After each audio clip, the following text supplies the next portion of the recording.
Vocês já pensaram no papel e no significado dos indicadores de saúde para a qualidade de vida das populações? Todos os dias nós nos deparamos com informações nos jornais, nas televisões, com dados sobre emprego, economia, o preço de alimentos, preço de produtos. Da mesma forma, é importante para quem formula políticas de saúde, que avalia essas políticas, ter informações sobre como as pessoas vivem, do que as pessoas adoecem e por que razões as pessoas morrem. Para conformar um diagnóstico das condições de saúde, são necessários o que nós chamamos de indicadores de saúde. Os indicadores nos permitem, então, diagnosticar as condições de vida e de saúde de uma população, implementar políticas para o controle dessas doenças e avaliar a eficácia dessas ações que desenvolvemos. Indicadores de saúde são frequências relativas compostas por um numerador e um denominador que fornecem informações relevantes sobre atributos e dimensões relacionados às condições de vida da população e ao desempenho do sistema de saúde. Podem ser medidas do tipo razão, proporção ou taxa. Em outras palavras, para avaliar e descrever como vai o bem-estar da população, precisamos e muito dos indicadores de saúde. Vamos ver alguns dos principais indicadores que podem ser utilizados em nossa prática diária. Podemos ter, por exemplo, indicadores de morbidade, mortalidade, demográficos, relacionados à nutrição, socioeconômicos, relacionados à saúde ambiental e relacionados aos serviços de saúde.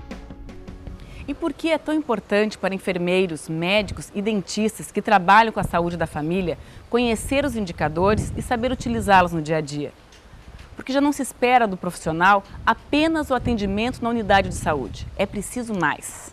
Por isso, com o auxílio dos indicadores de saúde, o conhecimento do perfil epidemiológico da comunidade onde trabalhamos é muito importante.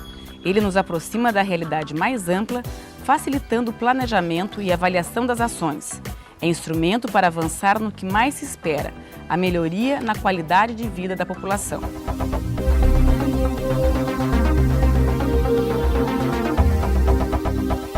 É bom lembrar que a maioria dos indicadores apresenta algumas limitações para serem utilizados quando denominadores e numeradores são pequenos. Isso pode acontecer em municípios de menor porte e áreas de unidade de saúde. Temos como alternativas, nesses casos, o uso de indicadores agregados por áreas ou períodos, ou mesmo o uso dos valores absolutos. Observem se essa situação se aplica às suas realidades e rotinas de trabalho. Muito bem, vamos agora abordar os principais indicadores de mortalidade e os principais indicadores demográficos. Eles são os mais usados em nosso dia a dia. Podemos calcular a mortalidade proporcional e as taxas de mortalidade. A mortalidade proporcional é um indicador do tipo proporção.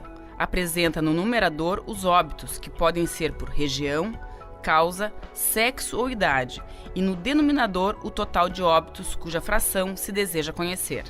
Vejamos um caso. Em 2007, ocorreram 32.102 mortes de pessoas residentes em Santa Catarina. Destas, 9.126 foram por doenças do aparelho circulatório. Calculamos a mortalidade proporcional do período dividindo 9.126 por 32.102 e multiplicando pela constante 100. O resultado será 28,4% de óbitos por doenças do aparelho circulatório. Vamos ver um exemplo. O gráfico que temos aqui representa a evolução da mortalidade proporcional por causas no Brasil de 1930 a 2002. Vamos analisar. Observem que houve uma redução na proporção de óbitos por doenças infecto-parasitárias e um aumento nas mortes por doenças circulatórias e neoplasias. É o que chamamos de transição epidemiológica. Ela ocorre em paralelo à transição demográfica, caracterizada pela queda da fecundidade e envelhecimento populacional. Vamos ver agora como calcular a taxa de mortalidade. Essa taxa se refere a toda uma população. Calcula-se dividindo o total de óbitos, em determinado período, pela população calculada para metade do período. A taxa de mortalidade também pode ser específica por sexo, idade ou causa. Por exemplo, Já vimos que em 2007 ocorreram 9.126 óbitos por doenças do aparelho circulatório de pessoas residentes em Santa Catarina. No mesmo ano, a população do estado era de 6.049.251 habitantes. Assim, para calcular a taxa de mortalidade por doenças do aparelho circulatório em Santa Catarina em 2007, dividimos 9.126 por 6.049.251 e multiplicamos pela constante 100.000. O resultado será 150,9 óbitos por 100.000 habitantes. Agora vamos tratar de outra taxa, a de mortalidade infantil. Um dos indicadores consagrados mundialmente, a taxa de mortalidade infantil, é usada como indicador de qualidade de vida e desenvolvimento. Para calcular, dividimos o número de mortes de menores de 1 ano de idade num período determinado pelo número de nascidos vivos no mesmo período. A seguir, multiplicamos pela constante escolhida. Por exemplo, em 2007, morreram 1.046 crianças menores de 1 ano de idade residentes em Santa Catarina. No mesmo ano, nasceram 81.903 crianças de mães residentes no estado. Então, para calcular a mortalidade infantil em Santa Catarina no ano de 2007, dividimos 1.046 por 81.903. Multiplicamos por uma constante, que neste caso é 1.000, e teremos o resultado de 12,8 óbitos por 1.000 nascidos vivos. É importante frisar que esse indicador tem algumas limitações, como os problemas e erros com dados de registros de óbitos de menores de 1 ano e de nascidos vivos. Por isso, é necessária uma análise profunda dos dados. A taxa de mortalidade infantil também se subdivide em neonatal, que fica entre os 0 e 27 dias da criança, e o pós-neonatal, que vai de 28 dias até 1 ano. Antes dos 27 dias, as causas de mortalidade infantil estão mais ligadas às condições de gestação e de parto. Depois, se relacionam mais com questões socioeconômicas e ambientais, especialmente nutrição e infecções. Considera-se um nível elevado de mortalidade infantil, uma taxa maior que 50 óbitos por 1.000 nascidos vivos. Outro indicador bastante utilizado é o de mortalidade materna, que é do tipo razão. Vamos ver agora como calcular.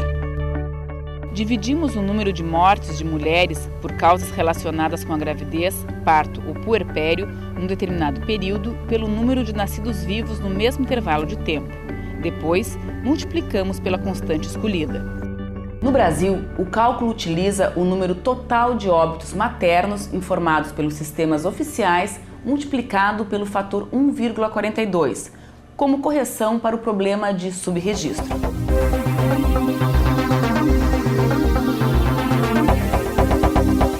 Muito bem, e nós vamos falar aqui de indicadores de fecundidade. A taxa de fecundidade total é estimada a partir da soma das taxas específicas por faixas etárias, multiplicado pelo tamanho do intervalo, em anos, de cada faixa etária. O indicador representa o número de filhos esperado por mulher ao final de sua vida reprodutiva. O conhecimento sobre a taxa de fecundidade total de sua cidade ou bairro pode auxiliar muito no planejamento de ações de saúde materno-infantis, assim como na atenção aos idosos. Observem que essa taxa incide diretamente sobre o que chamamos de transição demográfica, ou seja, nas mudanças de estrutura da população segundo sexo e idade. Mais informações sobre a taxa de fecundidade podem ser encontradas no ambiente virtual de nossa especialização. Reflita e aprofunde seus estudos sobre os indicadores. Na próxima unidade, vamos falar sobre sistemas de informações em saúde. Até lá!